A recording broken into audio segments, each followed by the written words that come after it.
Welcome to our channel where we dive deep into the history, engineering, and battlefield legacy of some of the most remarkable armored vehicles ever built. And today we are focusing on the T2 tank, a fascinating piece of American military development that many people have never seen in action.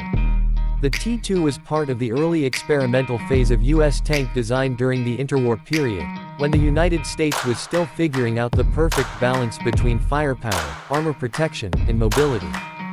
Built in the early 1930s, the T2 was a light tank prototype developed to test new suspension systems, track designs, and weapon configurations before mass production.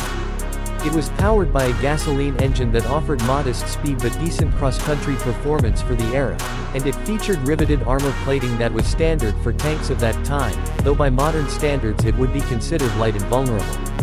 The T2 was armed with a main gun designed for both anti-vehicle and infantry support roles, as well as a coaxial machine gun for close defense, making it versatile for training and experimental purposes. While the T2 never saw actual combat, its role in influencing later American tank designs such as the M2 light tank and eventually the iconic M3 and M4 Sherman was crucial. Engineers used the T2 to evaluate suspension durability, crew ergonomics, and turret traverse systems, and many lessons learned from its testing shaped the future of U.S. armored doctrine. Its small size and relatively simple design made it easy to transport and maintain, which was a big advantage for testing in different terrains, from muddy proving grounds to desert conditions.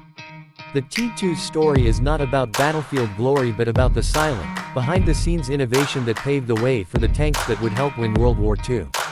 Today, surviving examples of the T2 are rare, often found in military museums or private collections, standing as a testament to the experimental spirit of American tank engineering. When you look at the T2, you are looking at a bridge between the crude armored vehicles of World War I and the far more advanced tanks that dominated World War II battlefields. Its influence is a reminder that even prototypes that never fired a shot in war can change the course of military technology. This is why the T2 remains a fascinating subject for historians, tank enthusiasts, and anyone who appreciates the blend of mechanics, design, and strategy that goes into armored warfare.